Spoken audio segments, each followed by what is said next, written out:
തിലകൻ, താങ്കൾക്ക് എന്താണ് പറയാനുള്ളത്? വ്യക്തമായി ആരൊക്കെ, ഏതൊക്കെ സംഘടനകളാണ് തിലകൻ എന്ന നടനെ സിനിമയിൽ നിന്ന് വിലക്കുന്നത്? എനിക്കറിഞ്ഞുകൂടാ. ഞാൻ മുമ്പും താങ്കൾ ഒരിക്കൽ പറഞ്ഞിട്ടുണ്ട്, ശ്രീമാൻ നികേഷിനോട് ഞാൻ പറഞ്ഞിട്ടുണ്ട്, ഇതിന് തെളിവെന്റെ ഇല്ല. കാരണം വ്യഭിചരിക്കുന്നവൻ വാതിലടച്ചിട്ടേ അത് ചെയ്യുന്നു, അതിന് ദൃക്സാക്ഷി ഉണ്ടാവില്ല. നാളെ ഫെഫ്കെയോ അമ്മയോ അടക്കമുള്ള സംഘടനകൾ സംയുക്ത വാർത്താ സമ്മേളനം നടത്തി താങ്കളോട് പറയാനുള്ള, താങ്കൾക്ക് മറുപടിയായി പറയാനുള്ള കാര്യങ്ങൾ വിശദീകരിക്കും എന്നാണ് അറിയിച്ചിട്ടുള്ളത്. അങ്ങനെ അറിയിച്ചാൽ മതി. അങ്ങനെ മതിയായിരിക്കാം, അത് അവർക്ക് അങ്ങനെ തോന്നുന്നുണ്ടായിരിക്കാം. പൊതുജനങ്ങൾ അറിയട്ടെ എന്ന് വിചാരിച്ചാൽ അറിയട്ടെ. എനിക്ക് സന്തോഷമാണത്. അവരൊരുപക്ഷെ അറിയിക്കാൻ പറ്റും. എന്നോട് പണ്ട് ഈ അമ്മയുടെ പ്രസിഡന്റ് എന്നെ വിളിച്ച് പറഞ്ഞിട്ടുണ്ട് നമുക്കൊന്ന് കോംപ്രമൈസ് ആകണമെന്ന്. അപ്പൊ ഞാൻ ഒരു പടത്തിന്റെ വർക്കിനായിട്ട് കാനഡയിൽ പോകാൻ നേരത്തായിരുന്നു. അപ്പൊ ഞാൻ പറഞ്ഞു ഞാൻ കാനഡയ്ക്ക് പോയിട്ട് തിരിച്ചു വരട്ടെ. ശരി, തിരിച്ചു വരുമ്പോൾ ഞാൻ വിളിക്കാമെന്ന് അദ്ദേഹം പറഞ്ഞു. എന്നെ ഇതുവരെ വിളിച്ചിട്ടില്ല. കാനഡയിൽ നിന്ന് തിരിച്ചു വന്നിട്ട് 1 വർഷമായി. എന്നെ എന്തിനാണ് വിലക്കിയതെന്ന് വെച്ചാൽ ഞാൻ മാധ്യമങ്ങളുടെ മുമ്പിൽ ഒന്നും പറയരുത്, അതാണത്രേ കാര്യം. ഞാൻ അതനുസരിച്ച മാധ്യമങ്ങളുടെ മുമ്പിൽ ഒന്നും പറയാതിരുന്നു. മറ്റു പലരും പറഞ്ഞുകൊണ്ടുവരുന്നു. ഇപ്പൊ ഞാൻ വീണ്ടും പറയുന്നത് എനിക്ക് വളരെ സങ്കടമുള്ള കാര്യമായതുകൊണ്ടാണ്. ഞാൻ 25 ദിവസം ശ്രീമാൻ സുബ്ബയ്യറിനു വേണ്ടി എന്റെ വീട്ടിൽ വന്നിരുന്ന് എന്നെ അദ്ദേഹത്തിന്റെ വാപ്പാഴയ്ക്ക് തുല്യം സ്നേഹിക്കുന്നു എന്ന് പറഞ്ഞതിന്റെ പേരിൽ ഒരു ചെറുപ്പക്കാരനാണല്ലോ എന്ന് വിചാരിച്ച് അദ്ദേഹത്തെ വിശ്വസിച്ചിട്ടാണ് ഞാൻ ഇരുന്നത്. അദ്ദേഹം എന്നെ ഒന്ന് അറിയിക്കുക പോലും ചെയ്യാതെ ഷൂട്ടിംഗ് തുടങ്ങി. ഇതിന് അവർക്ക് എന്താണ് എന്നോട് പറയാനുള്ളത്? അമ്മയ്ക്കും ഫെഫ്കായ്ക്കും ഒക്കെ പറയട്ടെ. ആദ്യം പറയാനില്ലാത്ത ഇപ്പൊ എങ്ങനെ ഉണ്ടായി? അവർ കൂടി ആലോചിച്ചു. അവർക്ക് പറ്റുന്ന ഉത്തരങ്ങൾ അവർ പറയാൻ പോവായിരിക്കും. എന്തും പറയട്ടെ. ഞാൻ സിനിമ അഭിനയം നിർത്താൻ വരെ താല്പര്യത്തിലിരിക്കുകയാണ്. അതാണ് ഞാൻ പറഞ്ഞത്, എന്നിലെ നടൻ ഒരുപക്ഷെ ആത്മഹത്യ ചെയ്തേക്കുമെന്ന്.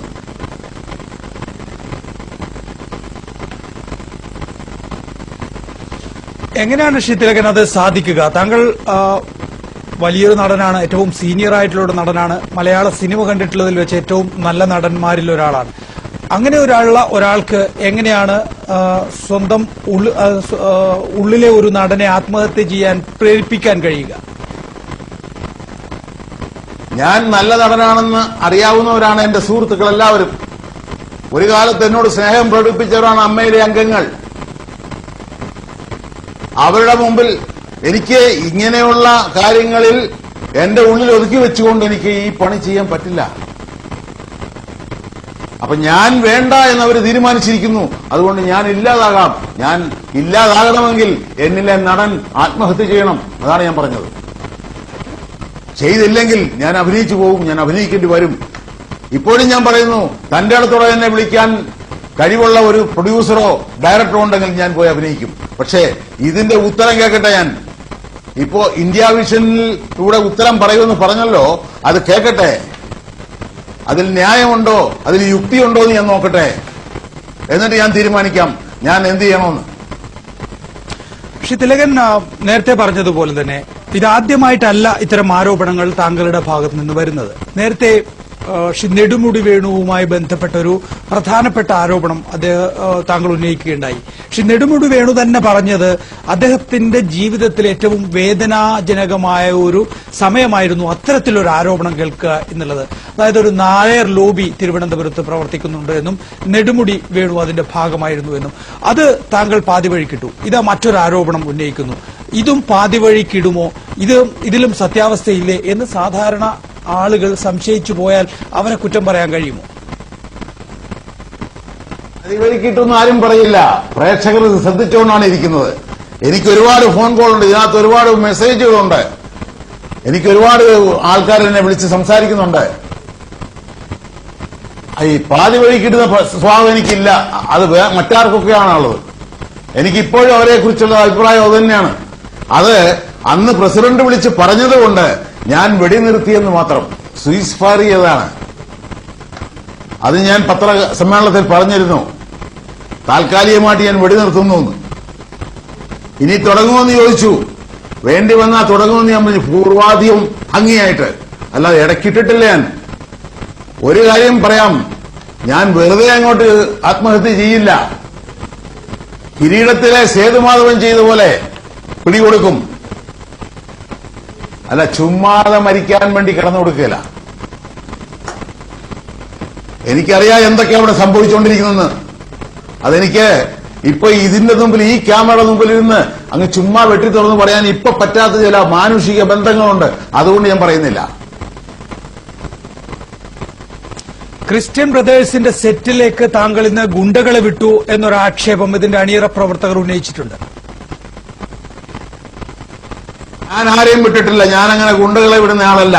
അങ്ങനെ ഗുണ്ടകളുടെ പണി ചെയ്യണമെങ്കിൽ ഞാൻ ഒറ്റയ്ക്ക്, അതാണ് ഞാൻ ഇപ്പൊ സൂചിപ്പിച്ചത്, ഞാൻ ഒറ്റയ്ക്ക് ചെയ്യും, എനിക്ക് പറ്റുന്ന പോലെ. എന്റെ ജീവിതത്തിൽ ഞാൻ ഗുണ്ടകളെ വിട്ട് ഒന്നും ചെയ്യിച്ചിട്ടില്ല.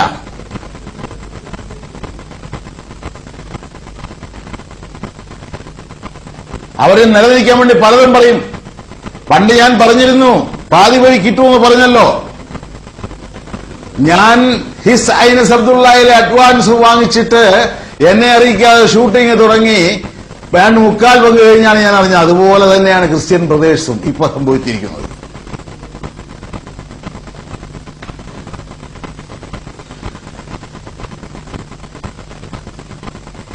ഇപ്പോഴും ഞാൻ ചോദിച്ചത് എന്റെ പ്രൊഡ്യൂസറോട്, സുബൈറിനോട്, എന്താണ് സുബൈർ ഇത്? ചേട്ടാ, അവര് സമ്മതിക്കുന്നില്ല. ഞാൻ ചോദിച്ചു, ആര്? അത് പിന്നെ ഫെഫ്ക. അമ്മയല്ല കേട്ടോ, അമ്മയൊന്നും പറഞ്ഞില്ല. ഫെഫ്ക സമ്മതിക്കുന്നില്ല.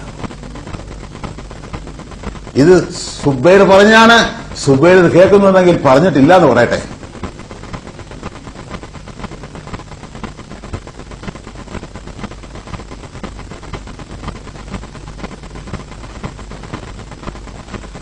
തിലകൻ, ക്രിസ്ത്യൻ ബ്രദേഴ്സ് എന്ന ചിത്രത്തിൽ നിന്ന് താങ്കളെ ഒഴിവാക്കി വിനയന്റെ ചിത്രത്തിൽ അഭിനയിച്ചതുകൊണ്ട് മറ്റു രണ്ടുപേരെയും, ക്യാപ്റ്റൻ രാജിനെയും അതുപോലെ തന്നെ മാള അരവിന്ദിനെയും ഒഴിവാക്കിയതായി താങ്കൾ പറയുന്നു. ഇത് സംബന്ധിച്ചൊരു വിശദീകരണം ഫെഫ്കയുടെ ഭാഗത്തു നിന്നോ അല്ലെങ്കിൽ അമ്മയുടെ ഭാഗത്തു നിന്നോ ഉണ്ടായിട്ടില്ല.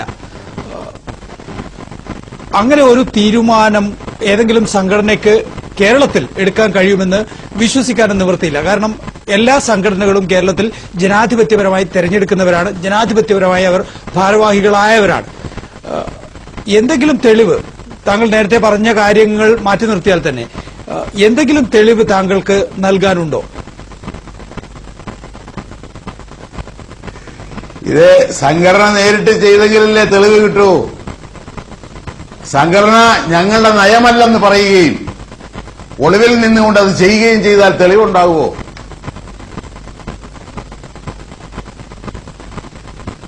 എന്തിനാണ് എന്നെ കുറ്റപ്പെടുത്തുന്നത്? അങ്ങനെ ചെയ്യാത്തവർ. എനിക്ക് വിനയനോട് പ്രത്യേകിച്ച് സ്നേഹമോ പ്രേമമോ ഒന്നുമില്ല. മറ്റുള്ള സംവിധായകനെ പോലെ, ഈ ജോഷി എന്ന് പറഞ്ഞ സംവിധായകനെ പോലെ ഒരു സംവിധായകൻ അത്രേ ഉള്ളൂ എനിക്ക്. ഞാൻ എന്റെ ഡ്യൂട്ടി സമയത്ത് ഞാൻ അവരെ അനുസരിക്കുന്നു. അല്ലാതെ എനിക്ക് എന്റെ ആരുമല്ല വിനയൻ. വിനയൻ കുറ്റവാളിയാണോ നിരപരാധിയാണോ എന്ന് എനിക്ക് അറിഞ്ഞുകൂടാ. ഞാൻ അതിൽ അഭിനയിച്ചുകൊണ്ട് ഇതിൽ അഭിനയിക്കാൻ പാടില്ലെന്നൊരു നിയമം എന്റെ ജീവിതത്തിൽ ഞാൻ ആദ്യം കേൾക്കുക. 73 വയസ്സിനിടയ്ക്ക് ആദ്യം കേൾക്കുകയാണ്. പാളയത്ത് ചുമടെടുക്കുന്ന ഒരുത്തൻ തമ്പാനൂരിൽ പോയി ചുമടെടുത്താൽ അവനെ തൊഴിലാളി സംഘടന പിരിച്ചുവിടുമെന്ന് പറയുന്ന പോലെ.